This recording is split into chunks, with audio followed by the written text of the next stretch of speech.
Topic 71 a standard template for VDMSL specification, यानी Vienna development method specification language के लिए एक स्टैंडर्ड टेम्पलेट है जिसमें हम अपनी स्पेसिफिकेशन को जो है वो किसी भी सिस्टम की जो स्पेसिफिकेशन होती है उसको डिफाइन करते हैं। तो हम उसकी तरफ बढ़ते हैं और देखते हैं कि उसका एक स्टैंडर्ड टेम्पलेट क्या है।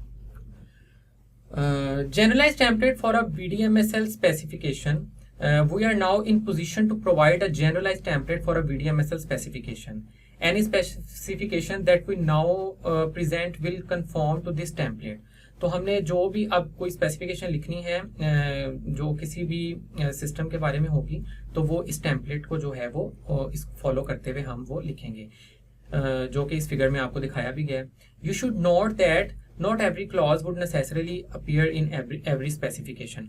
तो अगर हम बात करें अभी तक हमने जो अपना इंक्यूबेटर कंट्रोलर सिस्टम है उसके बारे में हमने पढ़ा कि बेसिकली वो हमारे टेम्परेचर को कंट्रोल करने के लिए यूज़ होता है और हम उसका जो उसका टेम्परेचर होता है वो ना तो +10 डिग्री सेल्सियस से ज़्यादा होना चाहिए और ना ही -10 डिग्री सेल्सियस से कम होना चाहिए। ठीक है, अब वो हमारा जो इंक्यूबेटर कंट्रोलर सिस्टम है वो किस तरह से काम कर रहा है। ठीक है, और हमने उसको जो है वो डिफरेंट चंक्स में हमने देखा कि जो है हम बिल्कुल एक स्टार्ट हमने लिया डिफरेंट चंक्स में हमने देखा कि बेसिकली जो है वो VDMSL में किसी भी सिस्टम की स्पेसिफिकेशन को किस तरह से लिखा जाता है।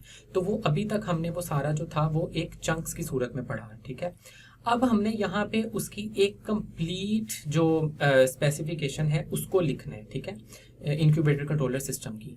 तो इंक्यूबेटर कंट्रोलर सिस्टम की जो एक कंप्लीट स्पेसिफिकेशन है उसका एक जनरलाइज्ड टेम्पलेट है। ठीक है, जनरलाइज्ड टेम्पलेट है जो VDMSL ने स्पेसिफाई किया है कि आपने किसी भी सिस्टम की जब स्पेसिफिकेशन को लिखना है तो आपने उसको किस तरह से एक स्टैंडर्ड टेम्पलेट के थ्रू जो है वो एक कंप्लीट स्पेसिफिकेशन लिखनी है उस सिस्टम की। तो वो हम यहाँ पे देख सकते हैं। ठीक है, जिसमें हमारा एक सेक्शन है टाइप्स का, एक है वैल्यूज का, एक हमारा स्टेट का, स्टेट डेफिनेशन का, और फिर उसको एंड किस तरह से किया जा रहा है, फंक्शंस किस तरह से उसमें काम कर रहे हैं और उसके बाद ऑपरेशंस किस तरह से काम कर रहे हैं। ठीक है, तो ये बेसिकली एक जनरलाइज्ड टेम्पलेट है VDMSL स्पेसिफिकेशन का कि हम किसी भी सिस्टम की अगर स्पेसिफिकेशन है उसको अगर हमने लिखना है VDMSL स्पेसिफिकेशन में तो वो हम किस तरह से लिखेंगे।